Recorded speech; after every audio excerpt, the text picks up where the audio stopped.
BJP के मुख्य प्रवक्ता सीनियर एडवोकेट सुनील सेठी ने जम्मू कश्मीर क्रिकेट एसोसिएशन की सब कमेटी, जिसे जिम्मेदारी दी गई थी एसोसिएशंस के तमाम झगड़े ख़त्म करके चुनाव कराने की, उस सब कमेटी से इस्तीफ़ा दे दिया है। ये सब कमेटी साल 2021 में बनाई गई। इस सब कमेटी के चेयरमैन ब्रिगेडियर अनिल गुप्ता थे और इस कमेटी के 2 मेंबर थे। एक थे सीनियर एडवोकेट सुनील सेठी और दूसरे थे मिथुन मनहास।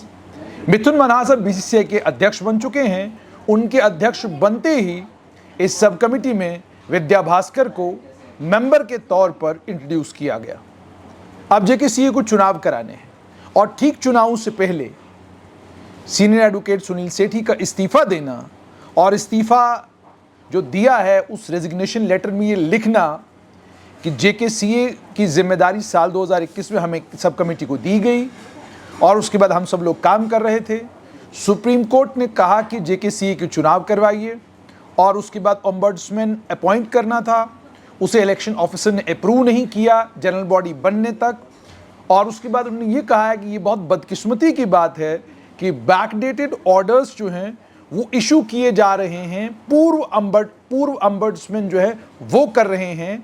और उन्होंने कहा मार्च 2025 के कुछ ऑर्डर्स अब इशू किए जा रहे हैं, जबकि उस समय ऐसे कोई ऑर्डर पास नहीं किए गए थे और ऐसा मुझे कभी कुछ बताया भी नहीं गया था। यानी उनका कहने का मतलब ये है, सब कमेटी के मेंबर के तौर पर अगर कोई भी ऑर्डर ये सब कमेटी पास करती है या कोई भी ऑर्डर इशू करती है तो उसकी इन्फॉर्मेशन सब कमेटी के तीनों मेंबरान को होनी चाहिए थी। उन्होंने कहा ये जानकारी मेरे पास नहीं है कि मार्च 2025 में इस तरह के कोई ऑर्डर्स इशू किए गए थे।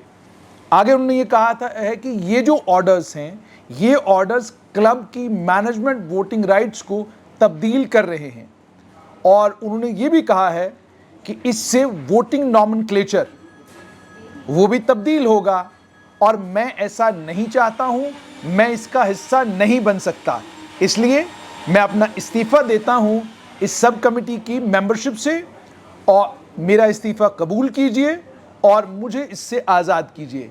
मैं आपका धन्यवादी हूं कि आपने मुझे मौका दिया, बोर्ड ने मुझे मौका दिया ताकि मैं जेकेसीए में कुछ कंट्रीब्यूट कर सकूं। ठीक जेकेसीए के चुनाव से पहले कानून के जानकार एक बेहतरीन वकील का इस सब कमेटी से इस्तीफा देना गंभीर और चिंताजनक है।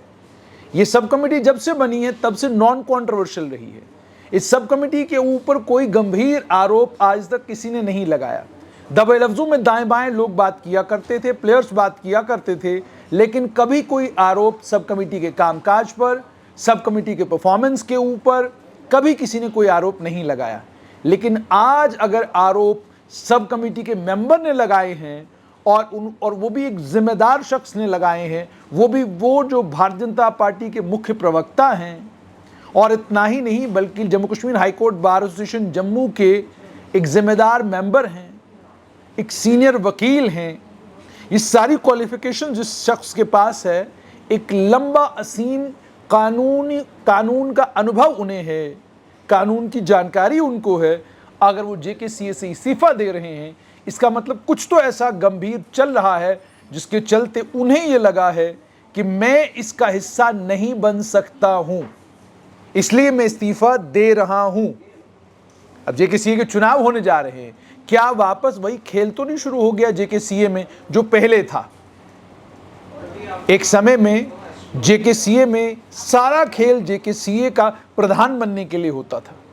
क्या वही खेल शुरू हुआ है या मामला कुछ और है?